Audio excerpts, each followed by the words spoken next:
YBY trading app কেলেংকাৰীয়ে জোকাৰিছে উত্তৰ অসম আৰু এই যি ট্ৰেডিং এপ কেলেংকাৰীত সাঙুৰ খাইছে বিভিন্ন জনৰ নাম শোণিতপুৰ জিলাৰ ঢেকিয়াজুলিৰ শ্যাম চৰকাৰী নামৰ এগৰাকী শোণিতপুৰ জিলাৰ বিজেপিৰ কাৰ্যনিৰ্বাহক তেখেতৰ নাম সাঙুৰ খাইছে আৰু তেখেতৰ বিৰুদ্ধে অভিযোগ উত্থাপন হৈছে আৰু তেওঁ আমাৰ লগত আছে আমি পুনে পুনে এই অভিযোগ সন্দৰ্ভত তেওঁৰ পৰা কিছু প্ৰতিক্ৰিয়া জানিম যেহেতু YBI যি কেলেংকাৰী এই কেলেংকাৰীত ইতিমধ্যে বহু কোটি টকা লুণ্ঠন হৈছে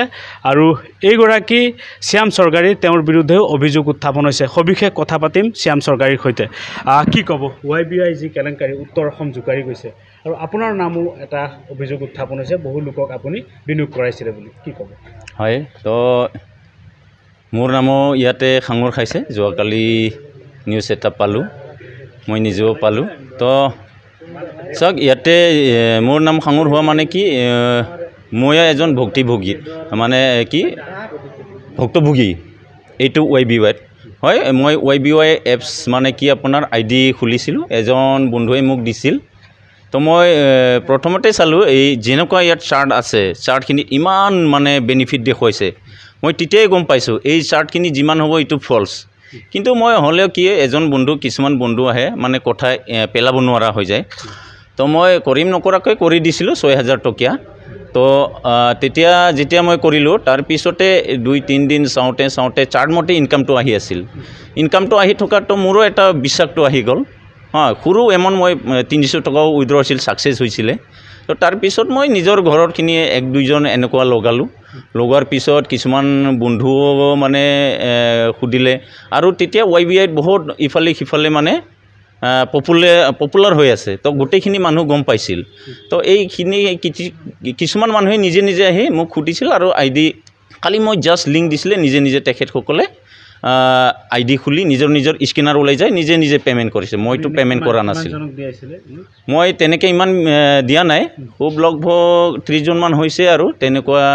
নিজে নিজে ঘৰতে মোৰ বহুত খুলিছিল 8-9 জন মান বাকি বন্ধুবিলাক দিছে কিছুমান নিজে আহিছে মই লগাক বুলি কোৱা নাই ডিসিশন আপোনালোকে এইটো মই ফ্ৰড বুলি ভাবো কিন্তু লাভ পাইছো যিমান দিন থাকিব তো চাওচোন কৰি চাও তো তেনেকুৱা বন্ধুখিনি কথাও মই ৰাখিছিল তো আজিৰ তাৰিখত এতিয়া হে তেনেকৈ তো ইয়াতে মিটিংও হৈছিল গুৱাহাটীত মিটিং হৈছিল আমি মই গৈছিলোঁ দেই মই মিটিংত গৈছিলোঁ তো মিটিংত মানে যিসকলে ফাৰ্ষ্ট ID এক্টিভ কৰিছিল হয়তো কোনোবা ইয়াতে মিটিংখন চলাই আছিল তেখেতসকলে ভাষণৰ যোগেদি কৈছিলে আমি অসম গভৰ্ণমেণ্টক টেক্স দি আছোঁ ইয়াতে স্থায়ী এখন গুৱাহাটীত আপোনাৰ অফিচ হ'ব তো বান সাহায্য আমি দি আছিলোঁ তেনেকৈ বিভিন্ন আমি আৰু পাইছোঁ পেপাৰতো পেপাৰ কাটিং পাইছিলোঁ তাৰপিছত নানা ধৰণৰ মানে আমি এটা আৰু এদিন এটা ফেক নিউজ ওলাইছিল ঢেকিয়াজুলিত কিমান লোকে বিনিয়োগ কৰিছিলে ইয়াত সেইটো মই ক'ব নোৱাৰোঁ তো মই ঢেকিয়াজুলি টাউনত মই এজন মানে ব্যক্তিক মই জইন কৰিব পৰা নাই ডাইৰেক্ট মোৰ থ্ৰুদি হয়তো কিছুমান কাৰবাৰ লিংকত আহিছে নেকি এই তথ্যটো মোৰ লগত নাই তো কিছুমানে হয়তো কৰিছে হ'ব পাৰে নেকি ঢেকিয়াজুলিত হাজাৰৰো অধিক বেছি লোক হ'ব পাৰে নিশ্চয় থাকিব মোৰ অনুমানত হ'ব বহুতকে মই গম পাওঁ বহুতে কৰিছে তো নাম কলিও নাম কৈ পেলাই শেষ কৰিব নোৱাৰে আপোনালোকে নিশ্চয় জানিব যদি ফিল্ডৰ কৰে তাৰপিছত এতিয়া আপুনি কি ক'ব এইটো বিষয়টো এতিয়া চাওক আজি তাৰিখত সিদিনাখন KYC বিচাৰিছিলে মানুহে বিশ্বাস কৰিছিল 6000 দি আকৌ ইণ্ডিয়া গভৰ্ণমেণ্টক টেক্স আমি 3 বছৰ কাৰণে এগ্ৰিমেণ্ট কৰিছিল সাৰ্টিফিকেটো হিহঁতে মিটিংত বিতৰণ কৰিছিল তেনেকুৱা বিশ্বাস মানুহ পেলাইছিল তো পেপাৰতো ওলাইছিল মানুহে বিশ্বাস কৰিছিল নিজে নিজে ID লগাইছিল আজি এইটো সময়ত মানে মানুহ কোনোবা এজেনো ক'ব নালাগে যে YBI ফান্ড লগা নিজে নিজে লগাই আছিল তেনেকুৱা ব্যক্তি বহুত আছে এটা আপুনি কেছ দিব নিশ্চয় মই কেছ দিবলৈ বাধ্য হ'ম আৰু মই দিম কাৰণ কিয় মোৰ নিজৰো ইয়াত ক্ষতি হৈছে তো তেখেতসকলে খুব বিশ্বাসটো দি পেলাই আজি আমাক ঠকিলে এপছটো পলি গ'ল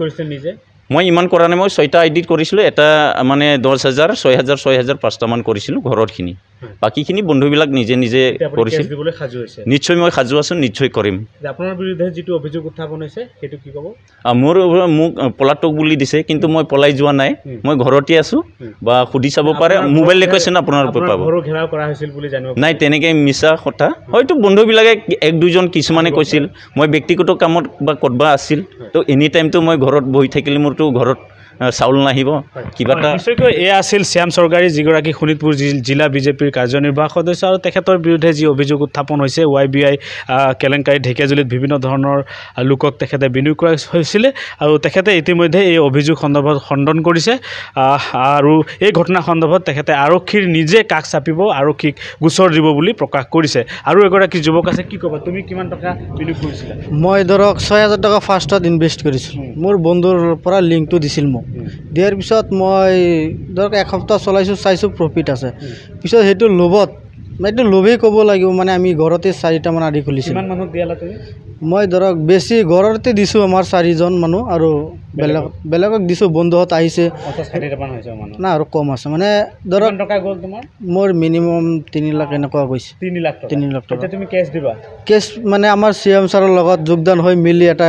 FIR দিম ভাবি আশা কৰিছোঁ এইটো যাতে চৰকাৰে কিবা এটা তদন্ত লয় আমাৰ দুখীয়াৰ কাৰণে সেইটোৱে চৰকাৰৰ এটা আহ্বান জনাওক নিশ্চয়কৈ এইগৰাকী যুৱকৰ প্ৰায় 3.5 লাখ টকা বিনিয়োগ কৰিছিল আৰু তেখেতৰ এই 3.5 লাখ টকা লুণ্ঠন হৈছে আৰু এনেধৰণে এতিয়া এই বিষয়টোক লৈ প্ৰতিক্ৰিয়াৰ সৃষ্টি হৈছিলে যিসকল লোকে বিনিয়োগ কৰিছিল আৰু এই ঘটনা সন্দৰ্ভত ঢেকীয়াজুলি আৰক্ষী থানাত তেওঁলোকে এজাহাৰ দাখিল কৰিব বুলি প্ৰকাশ কৰিছে